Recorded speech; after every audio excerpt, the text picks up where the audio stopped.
আসসালামু আলাইকুম আদব। আজকে মাথামোটা বিএনপি নেতৃত্ব বিএনপি প্রধান উপদেষ্টার সাথে ঘোষণা দিয়ে স্থায়ী কমিটি মিটিং করে দেখা করেছে। বিশেষ করে তার উদ্দেশ্য ছিল নির্বাচনী রোডম্যাপ। বৈঠক শেষে যতটুকু বোঝা গিয়েছে, দুই ধরনের বক্তব্য পাওয়া গিয়েছে। একটি হচ্ছে বিএনপির মহাসচিব বলেছেন ওনারা সন্তুষ্ট নন। অন্যদিকে আসিফ নজরুল ওরফে মোহাম্মদ নজরুল ইসলাম, যিনি আসলে তার নাম ছিল নজরুল ইসলাম, তিনি বলেছেন তাদের মনে হয়েছে যে বিএনপি সন্তুষ্ট। তাদের বিস্তারিত আলোচনা হয়েছে, ব্যাখ্যা দিয়েছেন নির্বাচন কেন ডিসেম্বর থেকে জুনের মধ্যে হবে এবং নিশ্চিতভাবে হবে, কি করতে হবে, সংস্কার নিয়ে কথা হয়েছে। বলেছেন যে উনি সন্তুষ্ট। আসিফ নজরুল মহাজ্ঞানী মহাজন, সে মনোবিজ্ঞানও দেখা যায় তার সাবজেক্ট, বোঝা গেল সে মানসিক ডাক্তার, সে বুঝে গিয়েছে বিএনপি সন্তুষ্ট। প্রথমত আমি যে কথাটা বলতে আমি শুরু থেকেই বলছি, বেশ কয়েকদিন বলছি, এই ইউনূস হচ্ছে, গতকালকে আমি একটা পোস্ট দিয়েছি, বিএনপি হচ্ছে মাথামোটা নেতৃত্ব আর ইউনূস হচ্ছে চিকন বুদ্ধির মানুষ, চিকন।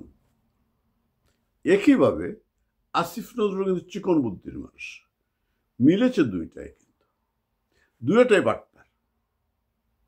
আসিফ নজরুলের সাথে আমার কাজ করার একবার সুযোগ হয়েছে, কয়েক সপ্তাহ বলতে পারি, কয়েক মাস না কয়েক সপ্তাহ। সাপ্তাহিক জনমতে সম্ভবত 98 সালে আসিফ নজরুল লন্ডনে উচ্চশিক্ষার জন্য সম্ভবত এসেছিল, এবং যারা উচ্চশিক্ষার থেকে আসে তারা এসে কাজের খুঁজে বিভিন্ন জায়গায় ঘুরে কাজ খুঁজে নেয়, কারণ জীবনযাত্রা আমার অত্যন্ত চড়া। তো যেহেতু আসিফ নজরুল আগের থেকে ওই ইতিমধ্যে বিচিত্রায় বিভিন্ন পত্রিকায় লেখালেখি করে অনেকটা নাম করে নিয়েছে, সে সংবাদপত্রের সাথে জড়িত, তাই সে জনমতেই যোগ দেয়। এর আগে যোগ দিয়েছিল সিলেটের ডাক, নবপ্রতিষ্ঠিত সিলেটের ডাকে, সেটা লন্ডন থেকে যেটা প্রকাশিত হয়েছিল আগেই বাড়ি। সিলেটের জনমতটা হচ্ছে বিলেতের সবচেয়ে প্রাচীনতম পত্রিকা। 1969 সালে 21শে ফেব্রুয়ারি জনমতের প্রতিষ্ঠা হয়। প্রতিষ্ঠাতা ওয়ালি আশরাফ, পরে বঙ্গবন্ধু তারপরে মুস্তাকের দলে যোগদান করেছিল। মুক্তিযুদ্ধের সময় জনমতের অত্যন্ত ভালো ভূমিকা ছিল। যাই হোক, সেই জনমতে আমিও 96 থেকে লন্ডন বিলাত আসার পরপরই কয়েক মাস পরেই আমি যোগদান করেছিলাম। তারপর আসিফ নজরুল আসলো। এইখানে যে পত্রিকার কাজ করতে হলে যে যোগ্যতা লাগে, প্রথমত লাগে আপনাকে কম্পিউটার জানতে হবে, কম্পিউটার টাইপিং জানতে, সেই যোগ্যতাটা আসিফ নজরুলের ছিল না।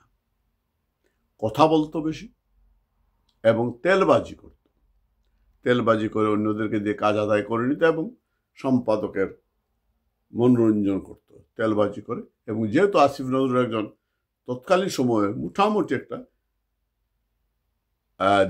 প্রথম শ্রেণী না বলেও দ্বিতীয় শ্রেণীর লেখক ছিল, নাম ডাক ছিল।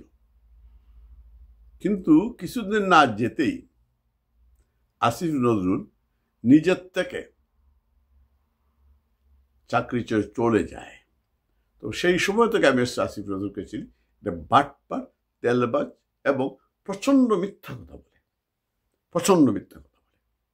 যাই হোক, এখন প্রশ্ন হচ্ছে, বিএনপি বলছে সন্তুষ্ট না, আসিফ নজরুল বলছে বিএনপি নিজেরা বলছে তার সন্তুষ্ট না, আসিফ নজরুল বলতেছে তার কাছে মনে হয় যে বিএনপি সন্তুষ্ট। এখন কে সত্য কথা বলছে? আমরা যদি যে দুইজন ব্যক্তি সম্পর্কে কথা বলছি, তাদের ওজন সম্পর্কে, সমাজে তাদের যে ওজন, সেটা একটু যাচাই করে নিই, একটু চিন্তা করি।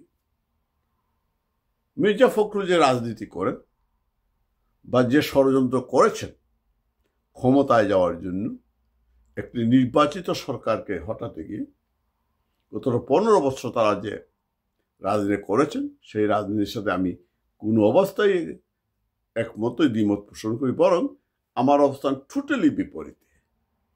ওনারা বাংলাদেশি জাতীয়তা বল, আমি বাঙালি জাতীয়তার পক্ষের মানুষ। আমি বঙ্গবন্ধুকে জাতির পিতা মানি, স্বাধীনতার ঘোষক।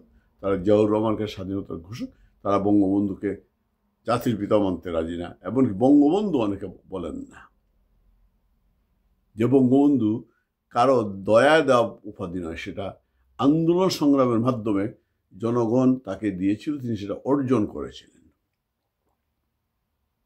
তারপরেও মির্জা বর্তমানে রাজনীতিতে এই মুহূর্তে যে দু একজন মানুষের একটুও ওজন আছে, ভদ্র নম্র বলে মনে হয়, শিষ্টাচার বহির্ভূত কথাবার্তা খুব কমই বলেন তিনি হচ্ছেন মির্জা ফখরুল।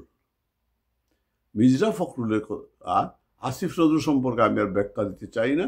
তার ওজন কতটুকু, সে কতটুকু পাতলা স্বভাবের, কি কতটুকু মিথ্যা বলে, কতটুকু বাটপার, সেই কথা আমি বলতে চাই না।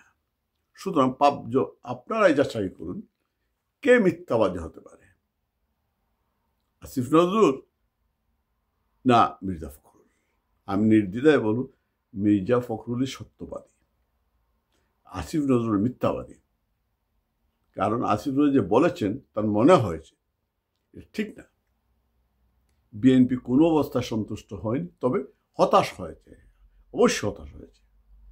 তারা অনেক বড় মুখ করে গিয়েছিল, মনে করেছিল আজকেই তারা রোডম্যাপ আদায় করে নেবে। কিন্তু যার কাছে গিয়েছেন তার চরিত্র সম্পর্কে ওনাদের এখনো কোনো ধারণা নেই।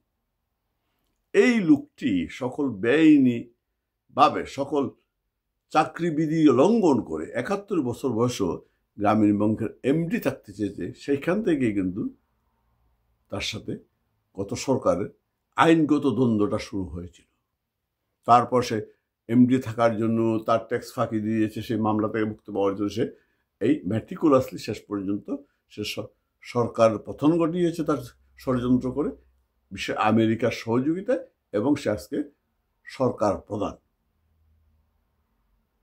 সুতরাং এই লোকটি যে সহজে ক্ষমতা ছাড়বে না, এই বুদ্ধিটা কি এই বিএনপি নেই নাকি বুঝেও বুঝতে পারতেছি না। এই জন্য আমি বলেছিলাম মাথা মোটা।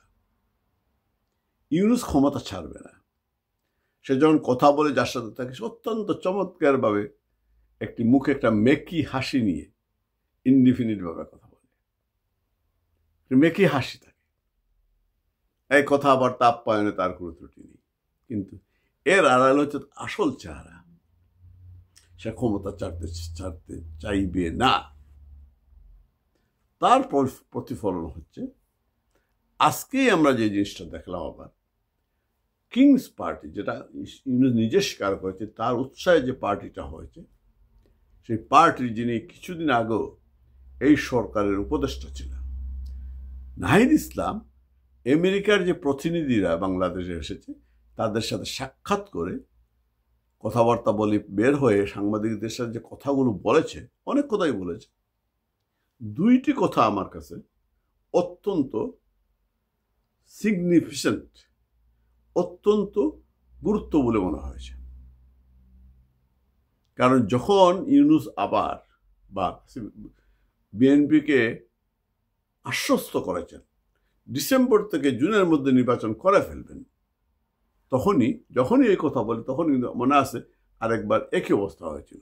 ইনি যখন বলেছিলেন আওয়ামী লীগকে নিষিদ্ধ করার কোনো চিন্তা সরকারের নেই, তখনই এই নাহিদরা রাস্তায় নেমেছিল, গর্জে উঠেছিল, মিছিল করেছিল। কারণ তাদের আতঙ্ক শুরু হয়ে যায়। এই মুহূর্তে যদি নির্বাচন হয়, তাহলে যখন যেই সরকার আসুক না কেন, তারা তো আসতে পারবে না। সুতরাং তাদের যে দান্দাবাজি এখন করতেছে সরকারের সহযোগিতায়, কিংস পার্টি, সেটা বন্ধ হয়ে যাবে।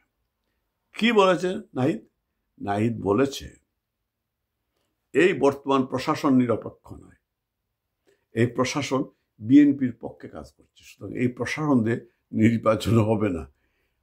সে সরকারের দলের মানুষ, সরকারের উপদেষ্টা ছিল, সেই বলতেছে এই প্রশাসন নিরপেক্ষ না। আমরা কি বলবো? সুতরাং এই প্রশাসনের পক্ষে নির্বাচন সম্ভব না। আরেকটি কথা বলেছে, যদি এই প্রশাসনের অধীনে নির্বাচন হয় এবং লেভেল প্লেইং ফিল্ড না থাকে, তাইলে আমরা নির্বাচনে অংশ নিব না। আরে তো এখনো নিবন্ধনই পায়নি এনসিপি পার্টি। এনসিপি নিবন্ধন পায়নি, কিন্তু সে বলছে নির্বাচনে অংশগ্রহণ করবে না। আর নিবন্ধন না পেলে তো এমনিতেই নির্বাচনে অংশগ্রহণের সুযোগ নেই। তাইলে তো বারবার প্রমাণিত হচ্ছে যে তারা যে কিংস পার্টি, তারা যে নিবন্ধিত পাবে তার বহু লক্ষণ ইতিমধ্যে প্রতীয়মান। দেশে এত রাজনৈতিক দল থাকতে 4 নম্বর দল হিসাবে অথবা 3 নম্বর দল হিসাবে তারা দেখা করে বিভিন্ন প্রতিনিধি রাষ্ট্রে তারা প্রতিনিধিত্ব করে, অথচ নিবন্ধিত দল তাদের কোনো প্রতিনিধি কোনো মিটিংয়ে উপস্থিত না, কারোর সাথে দেখা করার সুযোগ নেই। সুতরাং যে বিষয়টা পরিষ্কার হয়ে যাচ্ছে, ইউনূসকে কিক আউট না করলে বিএনপি যদি এখনো বুঝতে না পারে ইউনূসের উদ্দেশ্য, তাহলে দেশের মহাগভীর গহ্বরে পড়বে।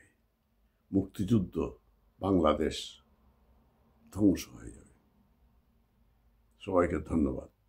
দেশকে বাঁচাতে হলে সবাইকে একসাথে এই সরকারের বিরুদ্ধে জাগতে হবে। জয় বাংলা, জয় বঙ্গবন্ধু।